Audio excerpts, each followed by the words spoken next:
A boat cuts through the icy waters, swallowed by an endless fog. Gray clouds press down as the restless sea roars. The fog isolates the boat. Captain Adaora stands firm at the helm, her focused gaze penetrating the misty horizon. Nikolai flips through the weather tablet, his expression reflecting growing unease. Something's off. We should have seen the southern iceberg field by now. These GPS readings are acting strange, Nikolai warns, his voice laced with concern. Adaora responds with steely resolve. Could be the electromagnetic belt, or something else. Keep eyes peeled. From the fog, a gargantuan freight shipper in sky materializes like a ghost leviathan. The ship lists to port, alarms blaring, and the deck is eerily deserted. The sheer size and ghostly presence of the freighter underscores the looming danger. Adaora shouts, voice tight with urgency, as the boat rocks violently. Nikolai grabs the flare drone and activates it, his movements precise and practiced. Switching to manual. Nikolai, signal with the flare drone. If they can't see us, they'll crush us. The flare drone launches out through the top hatch, a desperate signal against the vast sky. The boat swerves violently, narrowly avoiding the ardent sky in a heart-stopping near miss. Nikolai gasps, his voice trembling with a mix of relief and terror. Holy Mother! We should have been crushed. Adaora's focused gaze pierces the horizon as she declares, not yet, but the sea's hiding something worse. I can feel it.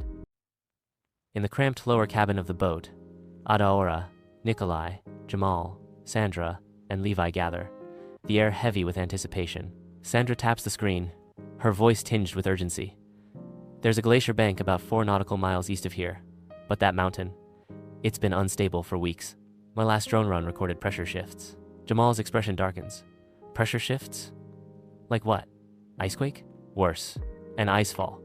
Think avalanche, but it slides into the ocean, creates a mini tsunami. If we're close, Sandra warns, her words hanging in the air. On the frozen island, a colossal glacier looms under the night sky, laced with ominous cracks. A deep rumble echoes through the ice, foreshadowing a disaster of unimaginable scale. Adaora stands alone in the pilot house, binoculars pressed to her eyes, scanning the horizon. The fog begins to dissipate, revealing the ghostly forms of icebergs looming in the distance. A strange, unsettling sound pierces the silence, resonating like an earthquake beneath the waves. Adaora gasps, oh no, as she witnesses a colossal sheet of ice breaking away from the mountain. The glacier cliff crumbles, unleashing a cataclysm of ice and rock into the sea. A monstrous wave of sea and snow surges, a hungry beast devouring the horizon. Nikolai bursts into the pilot house, the vessel groaning ominously beneath his feet. The boat lurches violently, alarms scream, threatening to tear the vessel apart. Did you hear that? What was? Nikolai cries out, his voice barely audible above the chaos. Adaora shouts above the din. Hold on! An unstoppable mini tsunami surges across the ocean, devouring everything in its path. The churning water races toward the boat, promising inevitable impact. Under the starlit sky, the deceptively calm sea belies a looming terror. Fueled by collapsing glacier ice, a monstrous wave rises, a wall of doom aimed at the tiny boat. Amidst the chaos of blaring alarms and flickering lights, Adaora's steely resolve anchors the pilot house. Her voice cuts through the storm's fury. All hands! Secure below deck! Adaora commands with unwavering resolve. Nikolai engine to full reverse. Brace for wave impact. Amidst the chaos, Jamal, Sandra, and Levi fight to secure themselves, the boat groaning under the strain. Sandra's eyes lock on a broken photo, a stark reminder of what's at stake. This is worse than anything we simulated. Jamal shouts over the din. If we tip, we freeze. If we sink, we drown. Levi, in a desperate plea, repeats, not like this, not like this. Amidst the chaos of the engine room, Nikolai battles the ship's heart, sweat mingling with the cold. With a final desperate plea, Nikolai urges the machinery onward. Come on, old girl, one more sprint. A monstrous tsunami crashes into the boat, threatening to swallow it whole. The boat is hit by a second wave, ice shards showering down from the impact. In the distance, the ardent sky lists, flames flickering amidships. Amidst the chaos, Adaora is violently thrown against the control panel. Despite the brutal impact, she desperately clings to the wheel, her knuckles white. Hold together, hold together. Water floods the lower cabin as Levi fights to contain the deluge. We're flooding down here, Jamal shouts urgently. Get the cold kits. If that water hits the batteries. On the bridge of the ardent sky, chaos unfolds as Eriskin falls into unconsciousness. Marco fights to restore emergency communications amidst the destruction. His voice cuts through the static, reporting, yes, copy, partial power, engine failure, we've taken hull damage. Fire in the main bay. Sandra emerges onto the deck, her eyes widening at the sight of the burning freighter. Flames consume the ship, casting an ominous orange glow across the water as Sandra cries out. They're burning. The ice crushed their fuel tanks. Adaora struggles to maintain control, her face contorted in pain as blood stains her jacket, a stark reminder of her injury. Nikolai, covered in grease, pulls himself up, gasping for air as Adaora declares, "We're going to hit those ice spires. This boat will crack in half." Adaora's resolve hardens as she declares, "We're going after that freighter." Nikolai responds in disbelief. "Are you crazy? It's suicide." Adaora's determination shines as she states, "We have to try. Save the crew. Stop that fire from reaching the cargo." Adaora's voice resonates with defiance as she affirms, "I'm alive. That counts for something. Let's make sure they are too." The battered boat pushes through the ocean, smoke mingling with sea vapor as it heads toward a distant freighter. In the cabin, Sandra's hands tremble as she reviews drone images on a data tablet. Levi watches Sandra, his voice laced with accusation. "You knew this could happen, didn't you?" Sandra's voice cracks with a mix of guilt and defiance. "I warned the agency. They said it would destabilize trade flow." Levi's eyes narrow. "People died for a shipping lane?" Sandra's voice rises with desperate hope. "It's not too late. Not if we make it." The boat pulls alongside the freighter, a burning crane looming above, the air thick with smoke. Adaora and Jamal clamber onto the deck, slick with fuel and icy mist. Marco struggles to drag Eriskin toward a lifeboat. Eriskin is barely breathing. Jamal declares, "We will help." Grab Eriskin's legs. Adaora casts one final look at the doomed freighter before turning away. "May God forgive us." She throttles the engine, sealing the freighter's fate. The boat vanishes into the fog, leaving the broken ship to its end. Under a charcoal sky, jagged ice shards float on a silent sea, hinting at a recent glacier collapse. Inside the pilot house, Adaora's bloodshot eyes reflect pain as she clutches the wheel, her breath ragged. Sandra hunches over a cracked tablet, her brow furrowed in concentration as she studies satellite footage. The initial collapse triggered a sequence of further slides. Adaora grits her teeth, knowing the stakes are high. Risk the surge or be crushed. What choice do we have? Her voice resolute, Adaora makes the call. Set the heading. We roll the dice. Jamal leans over the unconscious Eriskin, his face a mask of intense focus. Marco stands, his face a canvas of guilt and regret as he reveals. The company knew. They knew about the danger, but they silenced Eriskin. Jamal's voice cuts through the tension. People don't listen to reason until it's clawing at their lungs. The boat navigates through narrow passages between colossal ice formations, escaping the collapsing glacier. A massive wave surges across the ocean, a result of the glacier's collapse, threatening to engulf the boat. The boat narrowly avoids colliding with frozen monoliths, skillfully navigating the treacherous waters.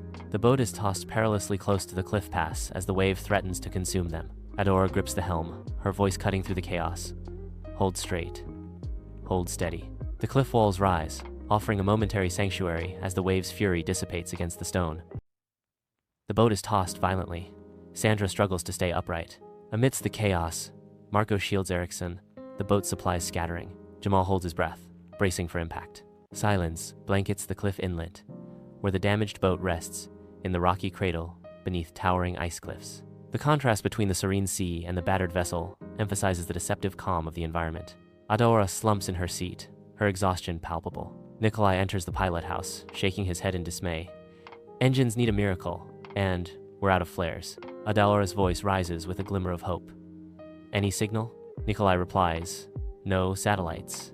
But we may have passed a drifting relay buoy about 10 miles south during the first detour. I marked it. In the dim light of the damaged lower cabin, Marco sits in silence with the wounded Erikson, the weight of the ordeal heavy in the air.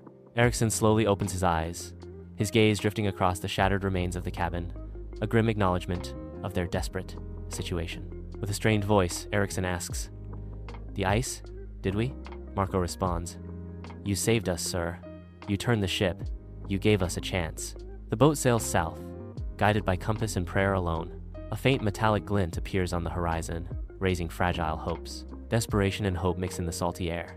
Nikolai's face lights up with excitement as the radar springs to life. Adaora's expression remains unreadable as Nikolai shouts, "We've got signal! She's active!" Adaora commands, her voice firm. "Broadcast everything. Emergency beacon, coordinates, crew count." A chilling instruction cuts through the tension. Tell them to bring body bags. The sea doesn't forget. A small light flashes from the buoy's mast, piercing the vast expanse of the sky. The signal bounces into the sky, carrying a message of hope. They are not alone anymore. A beacon of hope shines through the somber sky. Under a heavy gray sky, the battered boat drifts across the icy expanse. Mist thickens, blurring the line between sea and sky. A distant hum breaks the silence. Adaura slowly lifts her head, disbelief etched across her face. The rescue helicopter emerges from the mist, a symbol of hope against the desolate sky. The helicopter circles, its bright searchlight cutting through the darkness as it scans the area below. A flare drops, painting the scene with a fiery glow, signaling rescue is near. Erickson lies motionless, eyes fixed on a screen flashing news of a shipping disaster. Marco appears, coffee in hand. "You were on the front page, sir. Not many people get to face their consequences and survive them." Erickson retorts, "I told them it was coming. They paid me not to care." Marco responds, "That glacier didn't care either." Erickson slowly nods. Adaura sits, her arm in a sling, a stark reminder of the recent disaster. The investigator pauses. This was preventable? Sandra stands beside Adaura, reviewing satellite maps. Not the collapse, no. But the route, the timing, the response delays all could be been avoided. People knew. No one moved. Adaura looks up, her voice heavy with disillusionment. "We came to study ice. We found something colder." Under the relentless snow, the exhausted boat crew gathers for a final debriefing.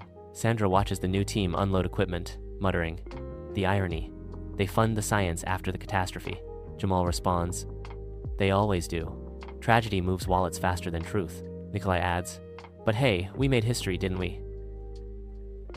Levi finishes, "At least we get to tell it." A new team watches in silence as the initial expedition vanishes into the Arctic expanse, the air thick with foreboding. 6 months later, Sandra stands before the United Nations climate panel, the weight of the world etched on her face. Footage of the disastrous expedition flickers on the screen, cracked glaciers, survivors huddled on deck, and the burning silhouette of a freighter. Her voice resonates through the silent auditorium. The sea didn't punish us, it reflected us, our choices, our delays, our politics. Her words cut through the silence like a chilling wind. Climate doesn't need permission to kill, it just needs time. And we've given it enough. Months later, the ocean remains eerily still, the ice shelf now a distant memory. Warning buoys mark the spots where glaciers once stood tall. A memorial plaque stands on a weathered pole, a somber reminder. In memory of those lost in the Cargos Glacier collapse, may their voices echo louder than our silence. Adaura, in her uniform, expertly navigates the research vessel. Jamal and Levi share quiet jokes, their laughter mingling with the hum of the engines. On deck, Sandra gestures toward the distant peaks, her voice drifting on the wind. Adaura states firmly, "Different ship, same Sia."